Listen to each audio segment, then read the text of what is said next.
Halo, selamat siang. Jumpa lagi dengan Smart Hydroponic dari kota Medan yang panas, sepanas-panasnya, terik sekali. Ya, tepatnya di sekitar pusat kota Medan, daerah samping Universitas Sumatera Utara atau USU. Live dari sebuah kebun yang berdesain tunnel. Ya, ada yang cukup banyak yang meragukan apakah di tempat panas mampu survive. Kita nanti ikuti sama-sama testimoninya. Banyak netizen yang bertanya kepada saya untuk hal-hal yang krusial ketika mereka mencoba membuat rakit apung, terutama adalah bagaimana cara memasang terpal yang baik.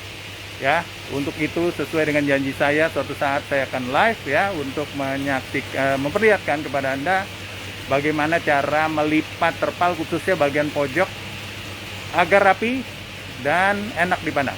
Ya, saya balik dulu arah kamera. Iya, inilah suasana dari greenhouse ya, ukuran 8 kali 30 meter ya. Sebuah greenhouse tipe tunnel. Ya, ada 6 bak yang saya desain di dalam sini. Lebar 8 ya untuk greenhouse-nya, panjang 30 dan baknya satunya panjang 13,5 meter. Ini bagian depan. Berawal di sini, di tengah ada jalan 13,5 meter baknya ya, jalannya ada 60 cm dan belakang juga panjang 13,5 juga. Sedang proses pengisian air dan sedang proses memasang terpal ya. Kalau Anda mau lihat bagian dalam rangka sampingnya ada GRC ya. Ada aluminium bubble yang saya pakai untuk melapisi, untuk melindungi air dari suasana panas dari udara maupun sinar matahari ya. Rakit apungnya lembaran 60 kali 75 PU dak setebal 2 cm dengan jarak lubang 15 kali 15 sedang kami siapkan untuk dipasang ya. Nah, ini ada tim saya dari Smart Hydroponic yang biasa mengikuti saya dalam proyek-proyek dimanapun. Ada Oscar yang kanan, halo, dan ada Surip ya. Mereka adalah spesialis untuk memasang terpal. Nah, selalu posisi terpal sebelum dirapikan adalah seperti ini ya, berantakan, numpuk dan sebagainya. Nah, saya akan memperlihatkan kepada Anda bagaimana proses mereka merapikan terpal ini ya. Silakan Pak Sokar, modalnya cutter ya, jadi senjatanya cukup cutter saja. Langkah pertama ya, Anda ikuti saja ya, jadi diregangkan seperti ini sampai dapat pojokannya ya, dan perhatikan mengikuti bentuk baknya, sudut-sudutnya. Inilah sebabnya kenapa air selalu langsung diisikan ketika kami merapikan terpal, agar beban air itu akan membuat bentuknya ikut dari bak. Nah, langsung dipotong bagian luar, dibelah sampai sini kira-kira ya. Kalau sudah begini baru mereka mulai merapikan, intinya meregangkan atau merapikan bagian satu sisi dulu. Nah, ini begitu sudah dipotong, ini bisa dirapikan ya, membentuk lipatan diagonal. Nah, ini kan sudut rangkanya ini dilipat sampai membentuk diagonal seperti ini. Satu sisi dulu ya, seperti itu, dilipat ke dalam ya. Bagian dalam bak begini nggak apa-apa ya, sedikit ada lipatan di sini ya, sedapat mungkin, setipis mungkin agar tidak mengganjal PU daknya nanti. Dan ini sudut kalau ada beban air akan ikut siku ya. Anda bisa bayangkan kalau ini belum ada air, nanti dia sudutnya bisa melengkung gini ya, jadi nggak ikutin bentuk bak. Tapi kalau sudah ada air aman. Satu sisi ya seperti ini. Lanjut Mas Oscar ya. Kemudian mereka melakukan juga dari sisi yang satunya. Nah, begitu. Prinsip kerjanya sama ya, merapikan agar ini tidak ada lipatan sepanjang sisi yang lainnya. Lagi-lagi mereka melipatnya, diulangi sedikit bagian ini ya, potongan ini dilipat ke dalam, dipertemukan dengan lipatan diagonal dari sisi yang satunya. Nah, otomatis langsung membentuk pertemuan dua lipatan diagonal dari sudut dalam sampai sudut luar ya. Ini bersih, lurus, mulus. Ini juga begitu. Oke, lanjut. Setelah itu mereka mulai merapikan bagian-bagian tidak perlu ya, jadi terpal yang berlebih mulai dipotong, lihat mengikuti sudutnya ini juga ya, tetap mengikuti garis diagonalnya ya, ada yang bagian dibuang supaya lipatannya nanti tidak terlalu bertumpuk. Iya. Iya. Ya, boleh dibilang ini termasuk pekerjaan seni ya. Ya, gampang-gampang susah. Nah, setelah itu lihat satu sisi kelebihan ini dilipat ke dalam. Nah, ya, ada tim di bawah yang siap untuk melakukan pemasangan kelebihannya ya, pakai bor ya, baut roofing 2 cm aja cukup. Nah, ini tinggal ya, dia harus diteput. Nah, ya, tinggal di bor bagian bawah ya, dari atas dulu. Nah, katanya ya, ini lipatannya, lihat, ulangi ya, satu sisi dilipat ke dalam sini, sisi lainnya dilipat tapi membentuk lipatan lurus vertikal ke bawah. Iya, kayak begini, otomatis akan terjadi sudut yang rapi. Nah, ini masih saya koreksi, kalau bisa ini nggak ada celah ini ya Mas Oscar ya. Ini masih bisa diulur. Bener-bener ini saya menuntut presisi tinggi ya, kadang-kadang tukang saya juga suka pusing. Standar kita memang tinggi untuk membuat lapisan serapi mungkin. Nah, inilah keinginan saya, standarnya. Ini satu garis diagonal ya, nanti masih bisa dirapin lagi setelah ini ya. Lalu lipatan ke bawahnya juga satu garis mengikuti sudut rangka kaki. Nah, targetnya begini ya, tapi ini nanti masih kita koreksi dikit ya. Oke, lanjut. Dimatiin dulu ya, pakai baut roofing. Iya. Oke, seperti ini. Udah mulai terbentuk sudutnya. Cepet, simple, rapi hasilnya. Tuh. Ya, bagian bawah juga. Ya, udah membentuk. Sini aja dulu satu ya, yang satu prinsipnya sama ya, tinggal sekarang finishingnya kita potong mengikuti garis kaki. Nah, sampai ada rangka ya, ini boleh diintip, roknya dibuka dulu. Nah ya, rangkanya ada di sini. Iya, ada rangka follow horizontal ya, atau baja ya. Oke, lanjut. Yang tidak perlu dibuang, dipotong batas dari rangka. Iya, begini. Bagian tengah lihat, dipotong juga mengikuti garis kakinya. Iya. Sip. Nah, ini karena lebihnya banyak ya, kita potong kira-kira saja agar akhirnya ya, itu ulangin Oscar, yang bagian tadi bekas potongan ini selalu dilebihin begini supaya yang keluar bukan sudut potongan gini tapi lipatan lagi ya. Kita lipat ke dalam gitu ya, baru kita tekuk ke bawah. Nah, di bawah udah ada tim saya satu lagi, tunjukin ya, ngebor lagi ya. Iya. Iya.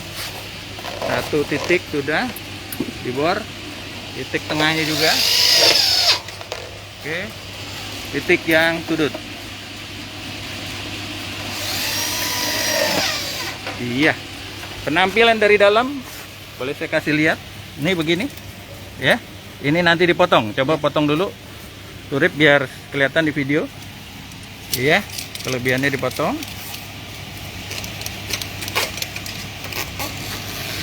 Iya, ikutin ini aja ya, kira-kira gitu. Dan hasilnya satu sisi udah rapi, lihat ya, tinggal sekarang sisi sudutnya dan sisi yang satu lagi. Yang sudut sama, lihat, potong mengikuti rangka. Yang itu juga Ya, ada lidahnya, ingat lidahnya jangan dibuang habis, tapi juga jangan sepanjang itu juga, sisakan sedikit saja. Ya, gitu. Tinggal ini ditekuk lidahnya tadi, lipat ke dalam. Bor dari dalam, selesai. Ya. Iya, dari bawah.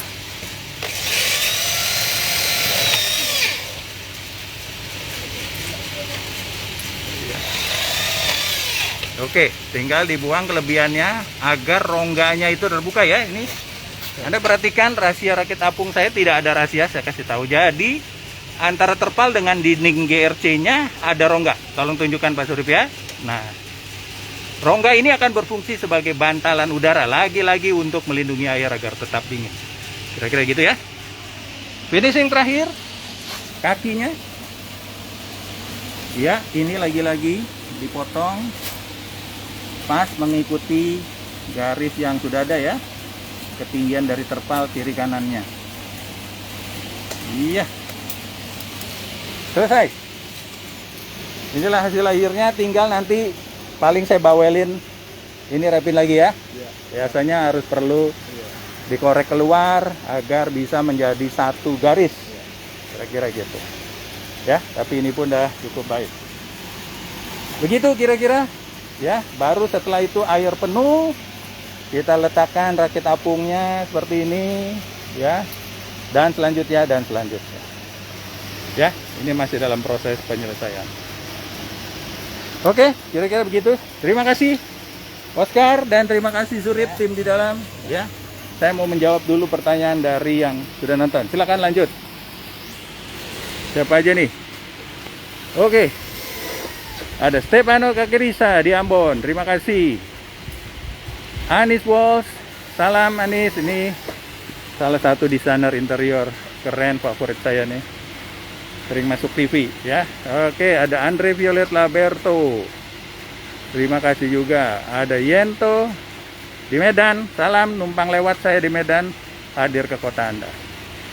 Air memudahkan untuk melipat terpal dan menekan ke segala arah. Betul sekali ya, terpal dapat dilipat ke bagian dalam dan tidak terlihat di dinding bak. 7. Ada Basuki Rahmat, ada Eric Egel. Ada komentar apa nih? Selamat siang, untuk PUDAK kalau dijemur permukaan ikutan panas nggak Pak? Nah, secara psikologi kita menganggap metal itu kalau kejemur panas, tetapi ingat warna itu bisa mengatasi. Ya, warnanya warna metal amonium mengkilat, dia otomatis memantulkan sinar. Jadi relatif siang hari pun permukaan PUDAK-nya tidak terlalu panas, aman. Mika Ganesha di Kudus, terima kasih. Nuryanto, terpalnya jenis apa? Jenis tarpaulin. Ya, ketebalan 0,2 mm. Demikian Nuryanto. Ya, saya pikir itu ya, sambil Anda bisa melihat, saya akan mengajak Anda lihat suasana greenhouse-nya ini dari angle bird eye view ya. Ada tim yang sedang menyelesaikan. Ini waktunya istirahat ya, sebagian lagi istirahat, tapi lagi-lagi lebar 8 meter, panjang 30 meter. Bagaimana penampilan dari luarnya? Wah, ada pertanyaan nih, siapa nih? Raja Pasaribu, kalau warna hitam bisa tidak? Bisa. Tetapi efek negatifnya adalah hitam itu adalah warna yang menyerap panas, ya, menyerap sinar. Jadi otomatis terpal hitam akan menyerap panas, dan otomatis panasnya itu akan diteruskan ke air. Hati-hati dengan pemilihan warna itu. Saya sarankan pakai warna cerah seperti putih, silver, dan lain sebagainya. Ini penampilan luarnya dari sudut agak jauh. Saya mundur. Iya, mudah-mudahan sudah dapat angle-nya yang saya harapkan. Iya, 8 kali 30 meter. Tadi panas terik, tiba-tiba mendung. Ya, itulah fluktuasi cuaca di Medan saat ini. Ya, Andre Violet Laberto Nabire. Ya, salam buat teman-teman Nabire. Doakan mudah-mudahan suatu saat saya bisa hadir di Papua, ya. Andre minta ditunjukkan rangka bagian samping. Siap, nanti saya masuk lagi akan saya tunjukkan. Winarti di Merauke, terima kasih, bidan keren yang aktif berhidroponik juga. Stefano, terima kasih apresiasinya. Ya, lahan seluas 2,5 hektar yang nanti pelan-pelan setelah prototipe jadi ini mudah-mudahan bisa dikembangkan untuk greenhouse selanjutnya, ya. Saya mendekat lagi, tadi Andre bernanya tentang rangka rakit apung, ya. Tidak ada rahasia dari saya, ya. Ini dalam proses pengerjaan. Rangkanya kaki berjarak sekitar 1 sampai 1,2 meter. Ini rangkanya, ya, yang belum dirapiin. Ya, begini. Ya, ada kaki baja ringan 0,75 x 75. Ya, ada GRC 8 mm, 8 mili. Ada hollow horizontal. Inilah hollow yang nanti dipakai untuk melipat terpal, ya. Kira-kira gitu. Ini juga hollownya nanti dipakai untuk melipat terpal, jadi bisa rapi. Kira-kira gitu untuk Andre Laberto, ya. Di atas ada hollow juga mendatar untuk membentuk lebar bibir bak seperti ini. Ini hollow di dalamnya. GRC 8 mili, hollow 2x4, ya. Jadi total sekitar 5 cm lebar dindingnya. Begitu Andre Laberto. Mika Ganesha, cuaca dalam GH panas nggak? Otomatis panas kalau tidak lakukan upaya. Itulah sebabnya dinding pakai insect net. Ini menjadi salah satu jalan bagi angin masuk, ya. Keliling dindingnya sekitar 50 dari bawah sampai ketinggian sekitar 180 insect net, ya. Ada exhaust menyedot udara panas keluar. Kita tahu prinsip kerja dari ilmu fisika, udara panas itu berat jenisnya ringan, jadi cenderung naik. Jadi kalau ada udara panas di dalam greenhouse ini, dia naik ke atas dan berkumpul di situ. Itu sebab kita harus dorong atau sedot pakai exhaust. Ini exhaust ini menyedot dari dalam keluar, jadi membuang udara panas. Dibantu dengan wall fan, ya.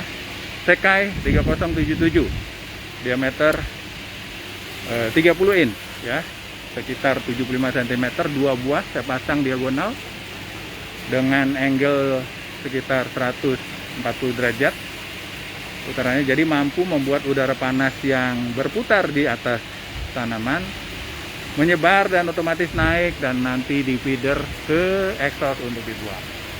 Kalau mau lebih lengkap lagi, Anda bisa pasang drum fan di ujung tanah untuk mendorong ke sini. Tapi sejauh ini saya sudah riset, drum fan dibanding dengan wall fan jauh lebih efektif wall fan untuk menggerakkan udara panas di dalam greenhouse. Kira-kira begitu.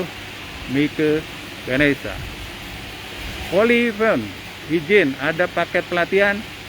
Ada, tunggu habis lebaran saya akan buka kelas lagi. Anda bisa daftar saja dulu ke admin kami, waiting list, ya. Sudah cukup banyak yang mendaftar, nanti akan menjadi prioritas peserta pelatihan setelah lebaran. Ya, Anda bisa hubungi admin saya 0821, lupa deh tuh, 0821 2420 9220. Ulangi, admin untuk mau belanja, untuk bertanya-tanya tentang produk, jasa konsultasi, ya, atau mendaftarkan diri untuk pelatihan, Anda bisa menghubungi admin saya dari Smart Hydroponic 0821 2420 9220. Itu kira-kira. Raja Pasar Ibu, biaya pembuatan greenhouse 8 x 30 meter. Nah, ini adalah policy dari saya. Untuk urusan harga, biaya, dan sebagainya, saya memilih untuk dibicarakan private ya. Jadi Anda nanti bisa DM saya atau bisa WhatsApp saya mau konsultasi langsung tentang harga dan sebagainya di nomor saya 08 111 141 08 111 41 400. Ulangi 08 11 141 400. Oke, Teguh Gemilang, sukses juga untuk Anda. Ini salah satu ustadz keren ya, mengajarkan juga untuk berhidroponik ya. Mika Ganesha, pelatihannya di GH yang direncanakan dulu itu jadi dong. Jadi udah pernah sekali ya. Udah pernah ya. Jadi nanti bisa saja pelatihan di situ atau di tempat lain yang juga menarik ya. Saya pikir saya perlu melakukan variasi lokasi pelatihan agar nggak bosan ya. Dan studi kasusnya bisa berbeda-beda sesuai dengan bentuk greenhouse dan instalasi serta lingkungannya. Sama-sama Poli Ivon, sama-sama semoga Anda juga sukses untuk kedepannya. Oke, saya pikir itu. Ya, saya juga terakhir, saya juga sangat serius tentang kelistrikan. Ya, instalasi listrik ini pakai standar ME yang nggak main-main ya. Ada box MCB ya.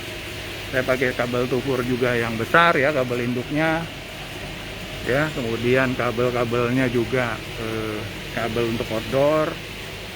Kemudian nanti didistribusikan kabelnya juga tidak ada yang telanjang, pakai pipa conduit ya, sesuai dengan standar bangunan. Stop kontaknya juga pakai stop kontak yang anti air ya, ini biasa untuk outdoor. Nih, ya. Jadi semuanya saya buat dengan standar yang cukup tinggi. Walaupun ini bangunan hanya untuk tanaman, tapi safety adalah nomor satu ya. Kayak gitu. Oke. Iwan Kasma. Pak Roni, biasanya rakit apung gitu konsumsi listrik boros nggak? Itu banyak banget pemakaian pompanya. Pompa 4 buah untuk panjang 13,5 meter. Dayanya 28 buah. Anda akan terkejut kalau Anda bisa menghitung kebutuhan listrik dari sebuah HPP atau harga pokok produksi untuk memproduksi sayuran, bahwa komponen listrik itu kecil. Ya, jadi ini pompa 28 watt, satu bak ini cuma butuh 112 watt.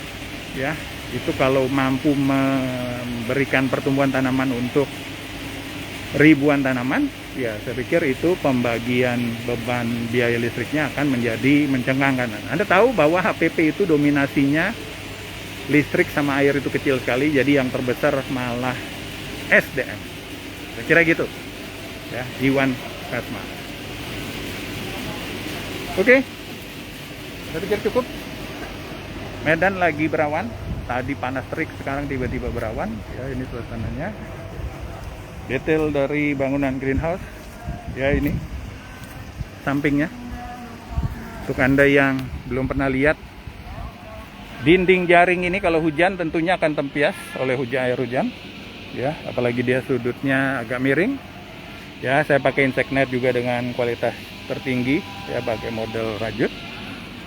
Kalau hujan ini bisa ditutup ya, ada winch-nya yang bisa saya putar untuk menurunkan lapisan plastik bagi jendela insect net.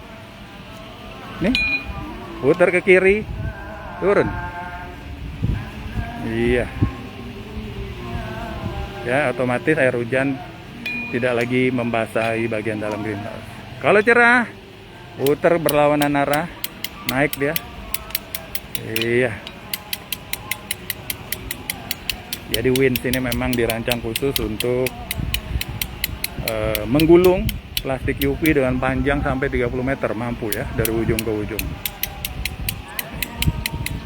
Ya, kita main buka tutup jendela vertikal nih. Kalau di interior ini, komponen ini, mekanisme ini disebut rolling blind ya, curtain atau blind atau tirai yang mampu dibuka tutup dengan cara menggulung. Kira-kira gitu ya. Dinding depan juga begini, ada kanopi atau pelapis insect net ini dalam bentuk gulungan. Kira-kira gitu. Arjun Sukaryawan, wah Bali baru nongol nih. Mudah-mudahan ya 3 hari ke depan saya hadir di Bali untuk sebuah keperluan bisnis ya. Salam buat teman-teman di Bali, Arjun. Zaki Davin di Semarang, terima kasih juga. Iya. Oke. Saya pikir itu saja. Kalau ada pertanyaan lanjutan menyusul akan saya coba jawab di teks saja. Ya. Terima kasih untuk yang sudah hadir. Lagi-lagi dari Kota Medan, sekitar kampus USU. Saya Roni dari Smart Hydroponic mengabarkan untuk Anda bagaimana tutorial cara memasang terpal agar rapi. Salam hijau, be smart, be happy.